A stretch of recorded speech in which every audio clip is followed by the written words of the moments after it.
जय हिंद, वंदे मातरम। भारत के सुरक्षा के लिए मुख्य 3 प्रकार के सेनाओं का गठन किया गया। भारतीय सेना, भारतीय नौसेना और भारतीय वायुसेना।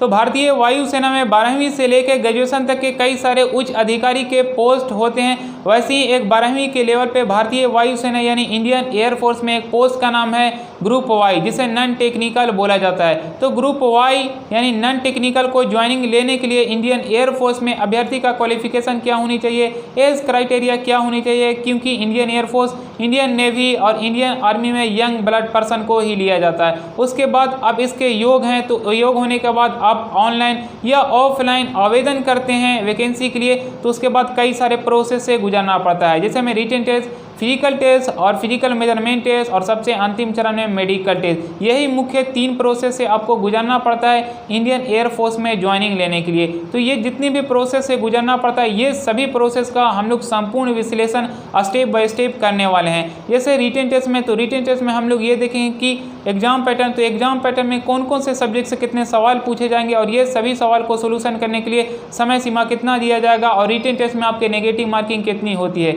गाइस, जब आप रिटन टेस्ट के लिए एग्जाम पैटर्न आप देखेंगे तो आपको इससे ये समझ आएगा कि यदि आप इंडियन एयरफोर्स की तैयारी कर रहे हैं तो आप केवल उसी विषय पे फोकस करेंगे जो इंडियन एयरफोर्स में जो सवाल पूछे जाते हैं। उसके बाद ये हम लोग देखेंगे कि फिजिकल टेस्ट, तो फिजिकल टेस्ट में रनिंग टेस्ट लिया जाता है। तो रनिंग आपको कितना किलोमीटर की दूरी तय करनी होती है और कितना मिनट में, और भी कई सारे टेस्ट लिए जाते हैं जो हम लोग इसी वीडियो के माध्यम से देखने वाले हैं। और फिजिकल मेजरमेंट टेस्ट की बात के लिए जाए तो हाइट, वेट, चेस्ट के लिए हम लोग स्टेप बाय स्टेप जानकारियां देखने वाले हैं। तो आइए मेरे वीडियो पे कंटिन्यू बने रहिए। इंडियन एयरफोर्स ग्रुप वाई से संबंधित इस वीडियो में स्टेप बाय स्टेप संपूर्ण जानकारियां दी जाएगी। लेकिन उससे पहले आपसे गाइस छोटी सी अपील है, यदि आप हमारे चैनल पर पहली बार हैं तो पहले चैनल को सब्सक्राइब करें, अगर वीडियो अच्छी लगे तो वीडियो को लाइक करें और वीडियो को शेयर करें, ताकि कोई भी इस तरह का लेटेस्ट खबरें आने के बाद आपको वीडियो के माध्यम से सबसे पहले जानकारी मिल सकेगी। यदि आपके मन में किसी तरह का इंडियन एयरफोर्स से संबंधित सवाल आप पूछना चाहते हैं तो हमारे कमेंट बॉक्स में लिखें, मैं उस क्वेश्चन का रिप्लाई जरूर दूंगा।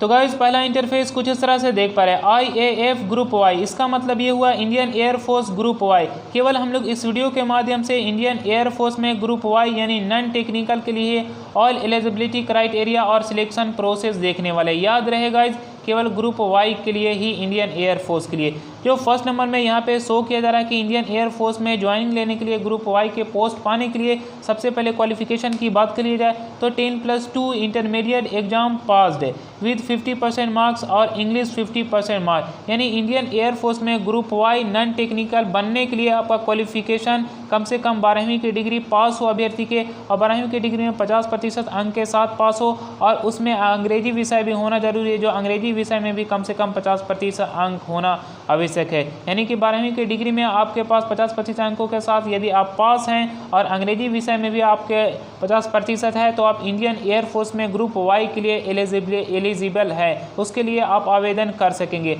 और इसके अलावा अगर आपके पास ये भी आपके पास डिग्री है यानी 2 year vocation course with 50% marks, यानी 2 साल का आपके पास वोकेशनल कोर्स है, तो आप इंडियन एयरफोर्स में ग्रुप वाई के लिए आवेदन कर सकेंगे और उसमें भी कम से कम आपका 50% मार्क्स होना आवश्यक है। तो ये थी गाइस इंडियन एयरफोर्स में ज्वाइनिंग लेने के लिए क्वालिफिकेशन। अब बात आती है एज लिमिट की, तो इंडियन एयरफोर्स में ग्रुप वाई को ज्वाइनिंग लेने के लिए कम से कम अभ्यर्थी का एज 16.5 होना चाहिए और मैक्सिमम 21, यानी 16.5 से 21 के बीच में इंडियन एयरफोर्स में ग्रुप वाई के लिए आवेदन करने के लिए एज होना जरूरी है।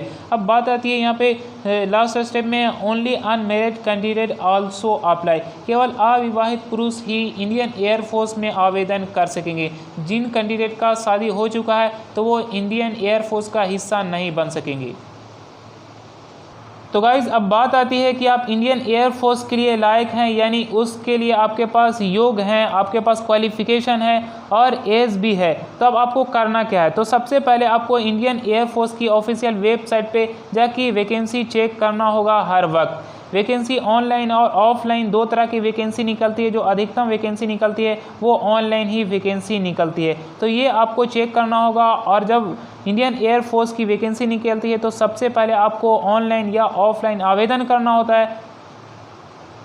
और आप जैसे ही इंडियन एयरफोर्स के लिए आवेदन करते हैं तो सबसे पहले आपका एडमिट कार्ड आता है। जो एडमिट कार्ड आपका आएगा वो रिटन टेस्ट के लिए। उसके बाद रिटन टेस्ट में आप क्वालिफाई करते हैं तो फिजिकल टेस्ट और फिजिकल मेजरमेंट टेस्ट लिया जाता है और उसके बाद सबसे अंतिम चरण में मेडिकल टेस्ट ली जाती है। यानी कि गाइज इंडियन एयरफोर्स में ज्वाइनिंग लेने के लिए सिलेक्शन प्रोसेस की बात करिए जाए तो सबसे पहले आपका प्रोसेस होता है वो रिटन टेस्ट, फिजिकल टेस्ट और फिजिकल मेजरमेंट टेस्ट और सबसे अंतिम चरण में मेडिकल टेस्ट। यही इंडियन एयरफोर्स से मुख्य 3 प्रोसेस होती है ज्वाइनिंग लेने के लिए। तो पहला प्रोसेस आपका रिटन टेस्ट होता है। तो रिटन टेस्ट में एग्जाम पैटर्न की बात कर लिया जाए तो इसमें ऑनलाइन एग्जाम होती है और इसमें ऑब्जेक्टिव टाइप के सवाल पूछे जाते हैं। जो ऑनलाइन एग्जाम में 4 विषय से इसमें सवाल पूछे जाते हैं। जो फर्स्ट नंबर में इंग्लिश में केवल 25 क्वेश्चन पूछे जाते हैं, यानी कि अंग्रेजी विषय से ही केवल 25 सवाल पूछे जाते हैं और उसके बाद और भी 3 विषय से सवाल पूछे जाते हैं, जो जनरल अवेयरनेस और रीजनिंग और मैथमेटिक्स। ये तीनों विषय को ऐड करने के बाद इससे 30 सवाल पूछे जाते हैं। यानी कि गाइज इंडियन एयरफोर्स में ग्रुप वाई के लिए रिटन टेस्ट की बात करिए है तो यही 4 विषय से सवाल पूछे जाते हैं, इंग्लिश, जनरल अवेयरनेस और रीजनिंग और मैथमेटिक्स। ये चारों विषय को ऐड करने के बाद टोटल क्वेश्चन की बात करिए है इसमें टोटल क्वेश्चन 50 होती है और ये 50 क्वेश्चन को सोल्यूशन करने के लिए जो समय दिया जाता है वो 45 मिनट्स का समय दिया जाता है। 50 क्वेश्चन को सोल्यूशन करने के लिए 45 मिनट का समय दिया जाता है। इसमें नेगेटिव मार्किंग भी होती है, जो नेगेटिव मार्किंग आपकी 0.25 होती है इंडियन एयरफोर्स की ग्रुप वाई की रिटन टेस्ट में। तो गाइज इंडियन एयरफोर्स के लिए आप तैयारी कर रहे हैं तो सबसे आपको अधिक फोकस जो करना होगा वो अंग्रेजी विषय और जनरल अवेयरनेस और रीजनिंग और मैथमेटिक्स पे। आप इसे स्क्रीनशॉट भी ले सकते हैं। तो गाइज आप रिटन टेस्ट भी क्वालिफाई करते हैं तो उसके बाद इंडियन एयरफोर्स के लिए फिजिकल टेस्ट में बुलाया जाता है। जो फिजिकल टेस्ट में सबसे पहले आपको रनिंग टेस्ट ली जाती है। जो आपको रनिंग करना होता है 1.6 किलोमीटर की दूरी तय करना होता है, उसके लिए समय दिया जाता है 6 मिनट 30 सेकंड। यानी 1600 मीटर की दूरी तय करने के लिए जो समय सीमा दिया जाता है वो 6 मिनट 30 सेकंड का समय दिया जाता है। नेक्स्ट स्टेप की बात करिए तो आपको सीटअप भी करना होता है। जो सीटअप आपको मिनिमम 10 करना होता है और पुशअप भी करना होता है। जो पुशअप 10 करना आवश्यक होता है और स्क्वाट भी आपको 20 करना आवश्यक होता है। ये इंडियन एयरफोर्स की ग्रुप वाई में फिजिकल टेस्ट ली जाती है। आप इसे स्क्रीनशॉट ले सकते हैं।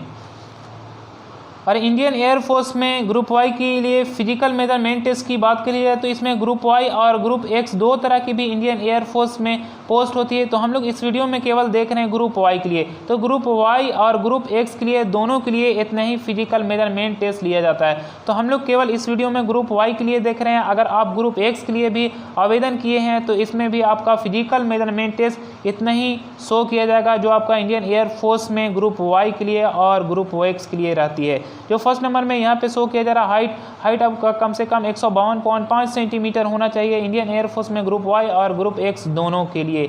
सेकंड में यहाँ पे देख पा रहे हैं 5 सेंटीमीटर। 5 सेंटीमीटर एक्सपेंडेड का मतलब ये हुआ कि इंडियन एयरफोर्स में आपको किसी तरह का चेस्ट के लिए इतना ज़रूरी नहीं होता कि आपका 80 सेंटीमीटर होने चाहिए या 75 सेंटीमीटर या 85 सेंटीमीटर। बस उसमें आपका 5 सेंटीमीटर चेस्ट का फुलाव होना आवश्यक है। आपकी चाहे जितनी भी चेस्ट हो, लेकिन इंडियन एयरफोर्स में जब आपकी मेडिकल टेस्ट होती है और फिजिकल मेजरमेंट टेस्ट लिया जाता है तो उसमें 5 सेंटीमीटर चेस्ट फुलाना आवश्यक होता है। और उसके बाद गाइस वेट की बात करी जाए, इसमें वज़न जो ली जाती है वो कद और आयु के अनुपात के हिसाब से वज़न ली जाती है। जो मेरे वीडियो के डिस्क्रिप्शन में कद और आयु के अनुपात के लिए चार्ट आपको मिल जाएगी, आप वहां से आसानी से देख सकेंगे। तो उसके बाद गाइज आपकी सबसे पहले प्रोसेस होती है रिटन टेस्ट। रिटन टेस्ट के बाद फिजिकल टेस्ट और फिजिकल मेजरमेंट टेस्ट और उसके बाद सबसे अंतिम चरण होती है मेडिकल टेस्ट। तो मेडिकल टेस्ट के बारे में हम लोग इस वीडियो में तो चर्चा नहीं करने वाले क्योंकि ये वीडियो बहुत ही लॉन्ग हो जाएगी।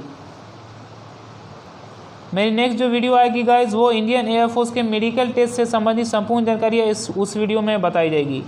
नेक्स्ट पॉइंट की बात करिए जाए इंडियन एयरफोर्स में ग्रुप वाई के लिए सैलरी की बात करिए तो ऑन ट्रेनिंग यानी ट्रेनिंग के दौरान जो इंडियन एयरफोर्स में ग्रुप वाई के लिए सैलरी मिलती है वो 14,600 रुपये मिलती है। और इसकी बेसिक सैलरी जो होती है वो 21,700 रुपया और इसकी अंतिम सैलरी जाती है वो 57,500 रुपया तक जाती है। ये आपकी बेसिक सैलरी यहाँ पे शो किया जा रहा है। लेकिन गाइज आपकी स्टार्टिंग सैलरी मिलती है ट्रेनिंग ख़त्म होने के बाद, वो आपकी टोटल ऐड करने के बाद 30,000 के करीबन आपकी स्टार्टिंग सैलरी इंडियन एयरफोर्स में ग्रुप वाई के लिए मिलती है। गाइस क्योंकि इंडियन एयरफोर्स में बेसिक सैलरी जो स्टार्टिंग आपकी शो की जा रही है वो 21,700 रुपये, और इसमें कई सारे अलाउंस यानी कि भत्ते मिलते हैं और भी बहुत सारे इसमें फैसिलिटीज़ मिलते हैं गाइस। तो ये सभी को ऐड करने के बाद आपकी बेसिक सैलरी 21,700 और अलाउंस को ऐड करने के बाद टोटल जो आपकी स्टार्टिंग इंडियन एयरफोर्स में ग्रुप वाई में सैलरी मिलती है वो करीबन आपकी 30,000 रुपये के आसपास मिलती है। तो गाइज़ ये थी इंडियन एयरफोर्स ग्रुप वाई के लिए ऑल डिटेल ऑल इन्फॉर्मेशन। यदि आपको इस तरह का और भी लेटेस्ट जानकारी चाहिए, यानी इंडियन एयरफोर्स में ग्रुप एक्स कैसे ज्वाइनिंग करें, बीएसएफ कैसे बने, सीआरपीएफ में सब इंस्पेक्टर कैसे बने, इंजीनियर कैसे बने, डॉक्टर कैसे बने, एसपी कैसे बने, अगर इस तरह का जानकारी चाहिए तो हमारे चैनल को सब्सक्राइब करें, वीडियो को लाइक करें और वीडियो को शेयर करें। Thanks for watching.